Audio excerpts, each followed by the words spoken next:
Bonjour chers amis, nous sommes l'éveil de Shabbat Agadol, Parashat Tzav.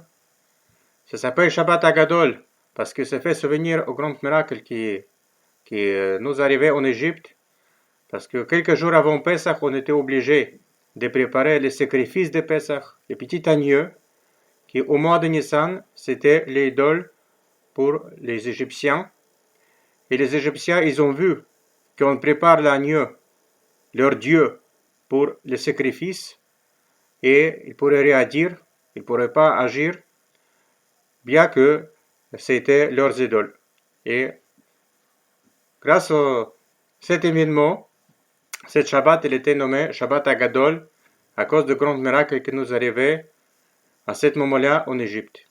Je voudrais dire quelques mots sur les parachas, et c'est sûr que nous sommes le veille de Pesach, il faut parler un peu sur les différentes halachot. C'est sûr que cette année, c'est l'année spéciale. Et tout d'abord, quelques mots sur les parachas. Parachat Tzav. Je voudrais mettre votre attention sur une des sacrifices on parle dans les parachas. C'est le sacrifice de Mincha, ce sacrifice de farine, qu'on a ramené au Beit HaMikdash. C'était que pour les bonnes volontés de quelqu'un, c'était pas obligatoire. Et on voit que ce sacrifice, il était matzah, c'est-à-dire c'était du pain qui n'est pas levé. Et on voit que tous les sacrifices de farine qui étaient dans les temples, sacrifices on ramène à cause de notre volonté, pas à cause de l'obligation, c'est le sacrifice de matzah. On trouve bien certains sacrifices de farine que nous sommes obligés de ramener, qui ont chametz, mais c'était jamais mis sur le mizbeach, sur l'autel. Comme, par exemple, le sacrifice Toda, qu'on a parlé dans les parachas dernières. Sacrifice Toda, on ramène un animal, plus 40 chalot, 40 pains, 10 pains, c'était chametz, et 30 pains, matzah. Talmud dit que c'était le même poids, ça veut dire 10 pains de chametz, il était exactement le même poids comme les 30 pains matzah. Ça veut dire matzah c'était 30 petits pains et chametz c'était 10 grands pains.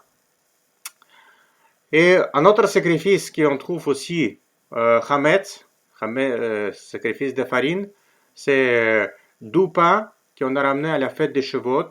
Et il faut comprendre pourquoi certaines fois on n'a pas droit à ramener dans les temples les sacrifices de chametz, du pain qui est levé, et certaines fois nous sommes obligés de ramener sacrifices de chametz, du pain levé. Par contre, c'était jamais mis sur l'autel. Sur l'autel, on a toujours mis que les sacrifices de matzah. Alors, normalement, c'est sûr que nous allons parler sur les symboliques des choses. La différence entre matzah et chametz, c'est est-ce qu'on a occupé toujours du pain, on a surveillé qu'il ne va pas lever, et on a respecté le délai de 18 minutes sans laisser pétrir du pain. Alors ça, c'est définition de matzah.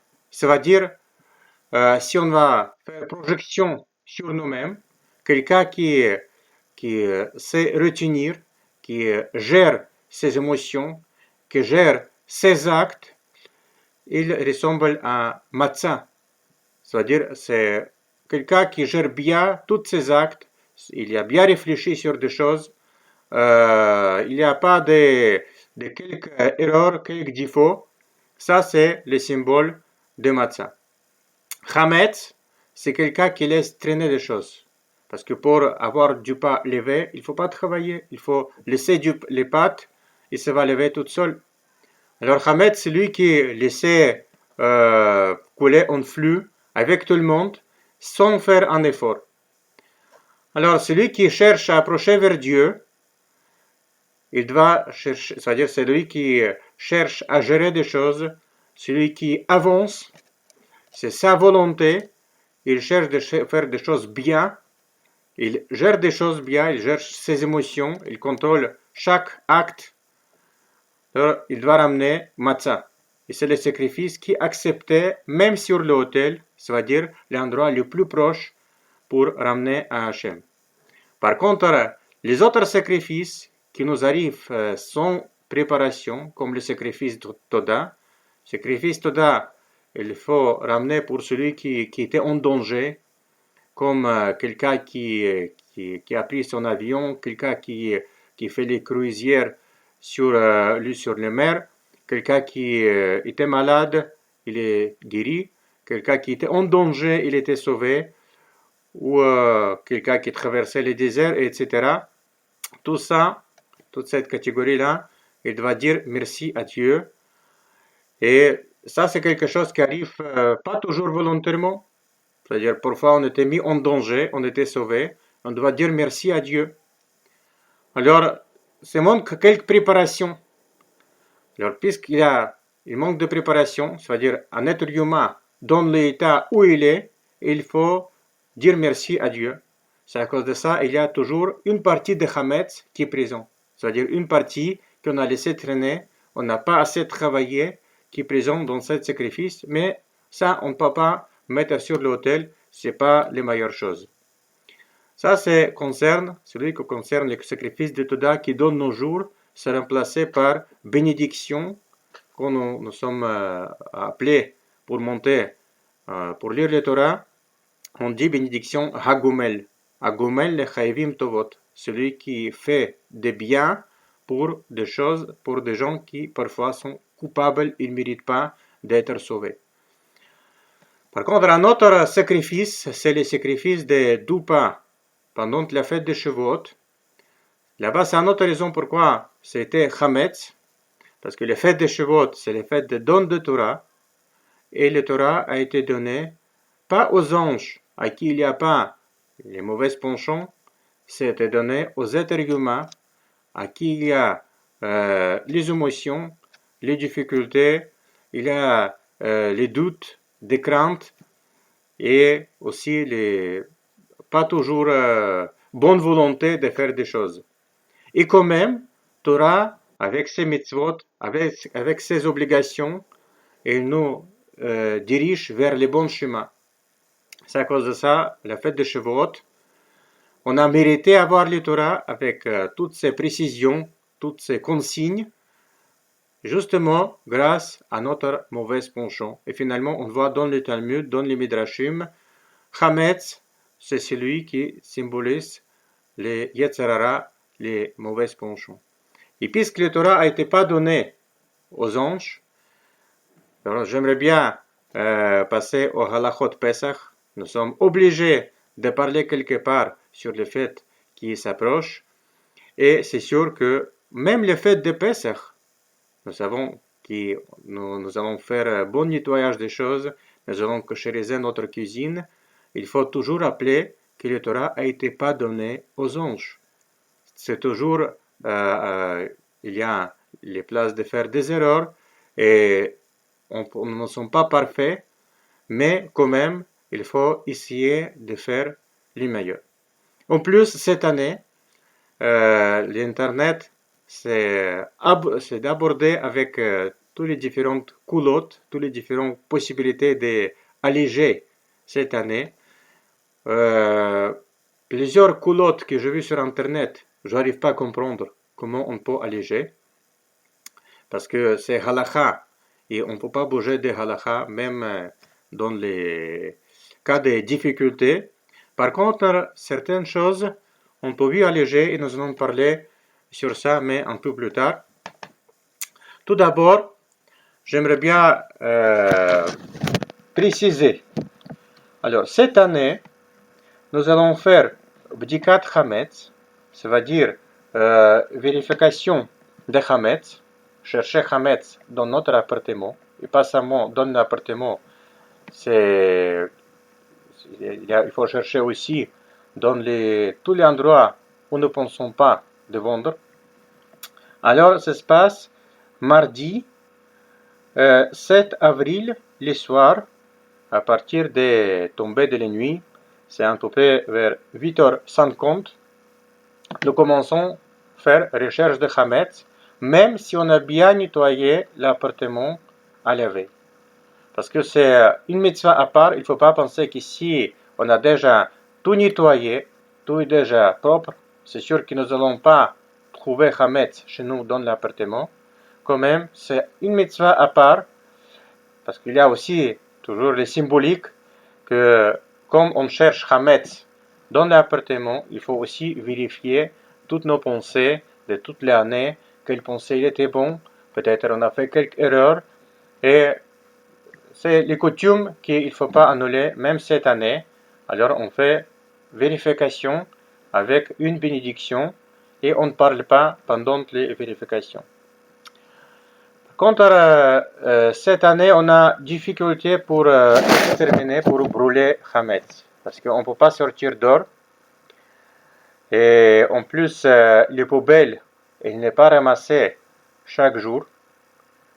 Et les poubelles que vous jetez, c'est toujours considéré comme s'il y a Hametz dans votre domaine, même si vous avez mis dans les bacs aux poubelles.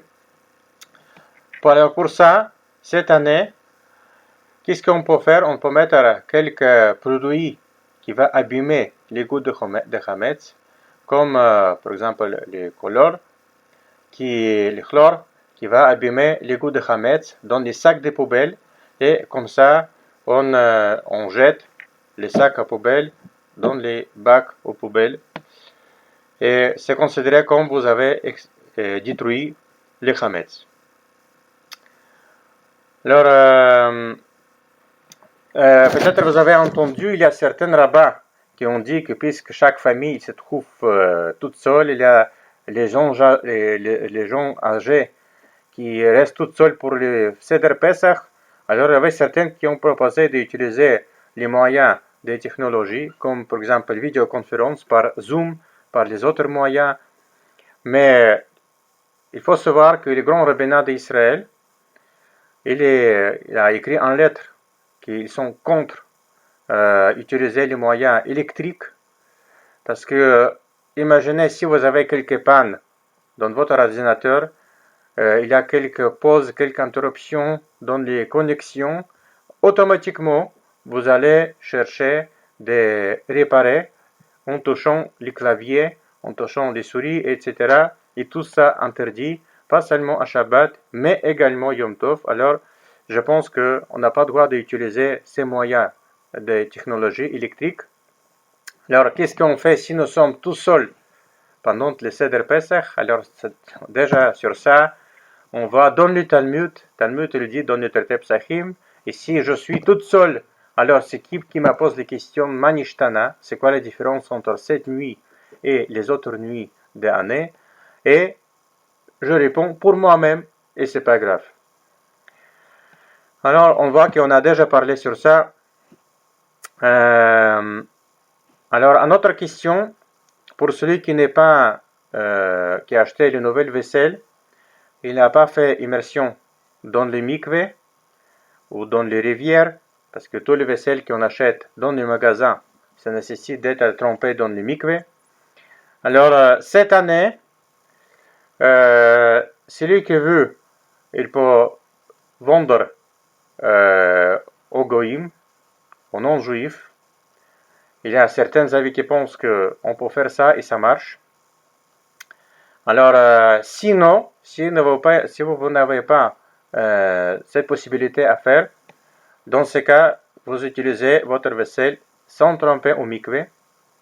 Alors, on ne peut pas faire un commandement positif de mettre les vaisselles dans le mikveh, mais ça ne fait pas les vaisselles, seront pas vaisselles pas cachères pour utilisation.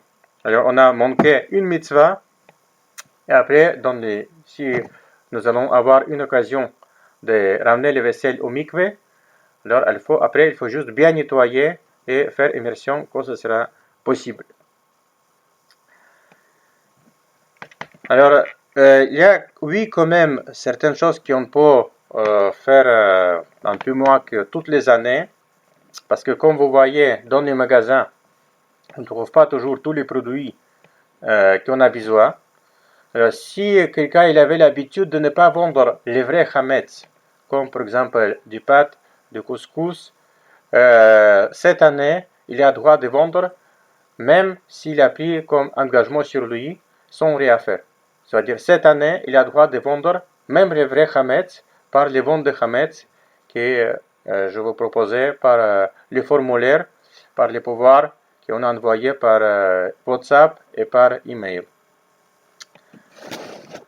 Alors, j'aimerais bien parler un peu sur tout d'abord les horaires.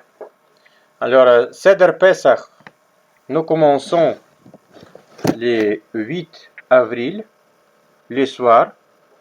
On peut commencer à partir de 8h52 pour Belfort. À la veille, interdiction de consommation de Hametz, ça veut dire à partir de 8 avril, 10h48 pour Belfort, on ne consomme plus Hametz et tous les Hametz, ça doit être vendu avant cette heure-là. Alors, quelques mots par rapport à la cachérisation, parce que je sais, peut-être vous n'avez pas acheté les vaisselles assez suffisamment pour Pesach et vous devrez cachériser certaines vaisselles cette année. Il y a certaines qui ont pensé de passer Pesach avec leur famille, ils n'ont pas prévu faire Pesach tout seul, ils n'ont pas du tout les vaisselles pour Pesach. Alors, comment on cachérise les vaisselles pour Pesach? Quelques mots sur le sujet. Alors, tout d'abord, j'aimerais bien commencer par les surfaces de travail dans les cuisines. Première chose qu'il faut faire, il faut bien nettoyer et pas utiliser pendant 24 heures, ça veut dire ne pas mettre quelque chose chaud sur les surfaces de travail. Et après, vous avez le choix ou cachériser avec l'eau chaude que vous versez sur les surfaces de travail. Ça veut dire l'eau chaude, quand je parle, c'est l'eau qui était bouillie dans les bouilloires ou dans les casseroles. Et vous versez, il ne faut pas verser beaucoup, vous juste verser un peu partout. Ou, si vous ne voulez pas cachériser de cette façon-là, il faut juste bien nettoyer. Il faut couvrir avec les nappes épaisses qui ne seront pas coupées pendant le Pesach. C'est juste, on utilise les nappes épaisses pour éviter les craintes qui se sera coupées pendant le fête de Pesach et vous venez toucher votre surface de travail avec le couteau de Pesach. Alors, deuxième chose, c'est cachérisation de four. Alors, si vous avez les fours pyrolyse, alors ça c'est beaucoup plus facile. Dans ce cas, vous mettez tout, c'est-à-dire les plateaux, tous les ustensiles que vous avez besoin pour cuisiner dans le four, et vous allumez pour au moins 1 heure dans les programmes de pyrolyse. Si vous avez les fours catalyse, alors ça c'est beaucoup plus de travail. Il faut bien nettoyer avec un produit qui abîme les goûts. Dans tous les coins, on veut tous les saletés. Il faut attendre 24 heures et ne pas utiliser votre four. Et après, qu'est-ce qu'il faut faire? Il faut allumer pendant 1 heure au maximum votre four. Tout ça, ça marche que pour les fours. Par contre, les plateaux, dans ce cas, vous devrez acheter un autre. C'est-à-dire, vous devrez acheter les plateaux neufs. Sauf si vous avez quelqu'un qui peut mettre les plateaux de votre four chez lui dans le pyrolyse, mais il faut toujours rappeler que nous sommes en confinement. Alors, ce sera difficile de trouver quelqu'un pour cachériser votre plateau de la four. Alors, sinon, vous avez une autre possibilité d'utiliser cette four juste après nettoyage. C'est utilisé, par exemple, juste dans les vaisselles fermées pendant le Pesach. C'est-à-dire, si vous avez quelques casseroles que vous voulez mettre dans le four, même casserole de Pesach, alors dans ce cas, ça suffit juste bien nettoyer et vous posez dans le four avec les casseroles fermées. Et si ces casseroles fermées, alors il n'y a plus de goût de Hametz qui rentre. C'est juste, il faut faire attention que les casseroles ne sera pas posées dans l'endroit où il y avait Hametz. Concernant les micro-ondes, si vous avez vraiment besoin, parce que c'est quelque chose de difficile de cachériser, il faut bien nettoyer. Dans tous les coins, il faut mettre quelque chose qui tient l'eau et il faut mettre au maximum pour que tout l'eau va vaporiser et comme ça va cachériser d'après certains avis. Ça peut être d'après tout le monde, mais encore cette année, on peut s'appuyer sur ces avis. Comme ça, seront cachés votre micro-ondes. Par rapport aux gaz, alors dans ce cas, il faut aussi bien nettoyer tous les parties, enlever tous les parties, tous les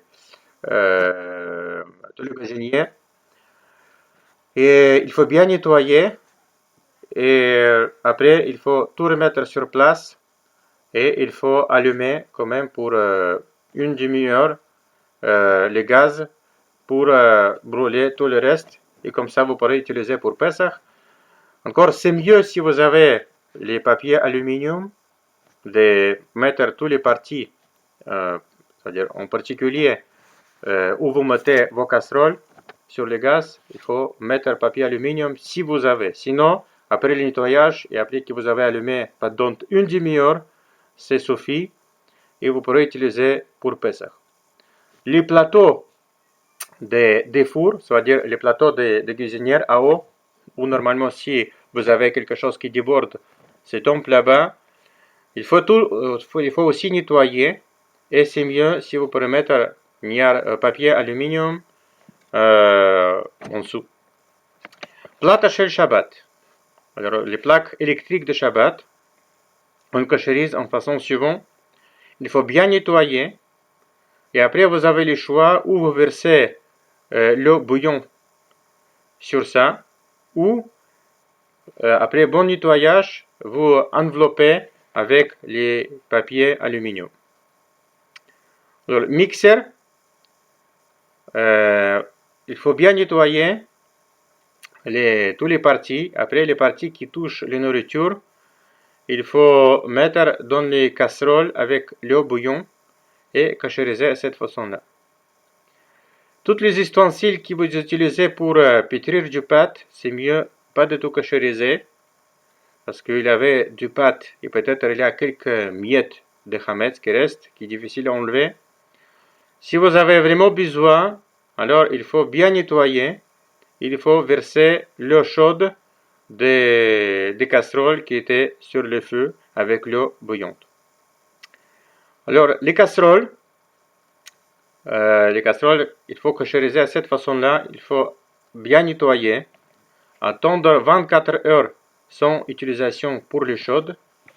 Et après, il faut remplir jusqu'au bout avec l'eau et faire bouillir l'eau jusqu'à ce que se déborde des casseroles. Et en même façon, on peut cachériser également les poêles. C'est juste si vous utilisez votre poêle avec l'huile et pas les poêles Teflon, parce que si vous ne mettez pas l'huile, on ne peut pas cachériser comme ça les poêles. Alors il faut aussi remplir avec l'eau et faire bouillir aux conditions que vous avez utilisées avec l'huile. Ça se marche que pour Pesach, je précise, parce que pour les autres interdictions, par exemple, s'il y avait quelque chose pas cachère qui tombait là-bas, on ne peut plus cachériser les poêles comme ça, juste avec l'eau chaude. Il faut faire autre chose, mais ce n'est pas le bon moment de parler maintenant. Alors pour Pesach, les poêles, on peut cachériser de cette façon-là comme les casseroles. Alors, Kumkum Shabbat, c'est-à-dire les bouilloires de l'eau chaude pour Shabbat, il faut juste bien nettoyer des calcaires et c'est suffit si vous savez qu'il n'y avait pas de miettes qui ont tombé dedans. Concernant les vaisselles de verre, c'est-à-dire tous les assiettes de verre, tous les verres, pour les sfarades, il suffit juste bien nettoyer. Pour les ashkénazes, normalement, on ne cachérise pas les vaisselles de verre sauf si vous avez vraiment besoin. Dans ce cas, il faut mettre dans les casseroles avec l'eau bouillante, qui, même si c'est pas sur le feu maintenant, si vous avez juste bouilli l'eau, le vaisselle qui va tenir l'eau chaude, il faut cachériser de cette façon-là. Les vaisselles de plastique, c'est possible de cachériser comme le métal dans les casseroles avec l'eau bouillante. Alors les argiles et tous les vaisselles de céramique, on ne peut pas cachériser. Les couteaux, je ne parle pas, je vais parler plus tard. Les fourchettes, et les cuillères. Alors ça, il faut faire attention que c'est composé pas de plusieurs parties. C'est juste quelque chose de simple avec une seule partie, parce que si c'est composé de plusieurs parties, alors c'est difficile à nettoyer. Mais si c'est quelques fourchettes ou cuillères simples, alors on peut cachériser dans les casseroles avec l'eau bouillante. Concernant les couteaux, si c'est fait d'une seule partie, c'est-à-dire ces couteaux de métal entier, c'est facile à cachériser comme les cuillères et comme les fourchettes. Il faut mettre dans l'eau bouillante dans les casseroles. Par contre, si c'est composé de plusieurs parties, c'est impossible de cachériser parce qu'il y a une petite miette qui rentre dedans et il faut prendre les autres. Thermos, c'est facile à cachériser pour les sfarades parce que à l'intérieur c'est l'hiver. Il faut juste bien nettoyer et verser une fois l'eau chaude dedans. Par contre, pour les ashkénazes, on fait la même chose comme les sfarades, seulement dans le cas de nécessité. Et plus chaud, il suffit juste bien nettoyer et verser l'eau chaude sur lui. Les tables, il faut bien nettoyer et mettre les nappes qui va rester toute l'épaisseur. Les nappes, il faut juste mettre dans les machines à laver. Concernant les lave-vaisselle, si vous avez quelques parties de céramique chez vous dans le lave-vaisselle, c'est impossible à cachériser. Par contre, si c'est fait complètement de inox, dans ce cas, il ne faut pas utiliser 24 heures après bon nettoyage et après vous mettez sur les températures maximum avec les produits et ce sera cachère pour Pessah. Concernant l'évier, si c'est fait de inox, alors c'est facile à cachériser. Il faut bien nettoyer, attendre 24 heures et verser l'eau chaude, l'eau bouillante des bouilloires. Il faut faire juste en spirale. Vous commencez à partir des évacuations de l'eau et vous faites les spirales en montant jusqu'à haut et versez aussi sur les côtés et également sur le robinet. Si vous avez l'évier céramique, c'est impossible à cachériser. Il faut juste bien nettoyer et la seule chose qu'il faut faire, de ne pas mettre vaisselle dedans pendant le Pessah. Alors ça, c'est juste en façon très courte tous les halachot qui nous concernent par rapport à cachérisation de vaisselle. Et aussi, également, j'aimerais bien vous souhaiter Pesach Kasher Vesameach. J'espère vous retrouver bientôt à la synagogue pour passer les fêtes et Shabbat ensemble. À moi, c'est manque beaucoup de vous voir. Mais juste, il faut savoir que il faut faire beaucoup attention sur nous pour protéger notre santé. Comme nous savons que dans le Torah, c'est marqué plusieurs fois le mot Veshamarta. Il faut garder, protéger. Par exemple, c'est marqué par rapport au Shabbat, Veshamru Bnei Israël et Shabbat. Ou Shamor et Yom Shabbat le Katsho. Il faut garder le jour de Shabbat. C'est marqué par rapport Matzah. Ushmartem et amatzot. Il faut bien garder matzah pour que ça ne va pas devenir chametz, pour que ça ne va pas lever. Et la seule chose qui s'est marquée dans le Torah qu'il faut faire beaucoup, c'est Nishmartem meod lenafshoteichem. Il faut vous protéger très très bien et beaucoup. C'est-à-dire, on voit que même si on investit beaucoup dans les mitzvot, que nous sommes obligés d'observer avec beaucoup d'attention, observation de Shabbat, faire garder les matzot, mais il faut faire beaucoup plus d'attention sur nous-mêmes pour protéger notre santé. Alors, si c'est déconseillé de faire Pesach ensemble, faire réunion, soit voir nos amis, il faut faire comme ça pour protéger notre santé, pour protéger nos amis et nos proches. Alors, je vous souhaite Pesach Kasher Vesameach et bonne santé à vous tous, à vos amis et que de bonnes nouvelles bientôt.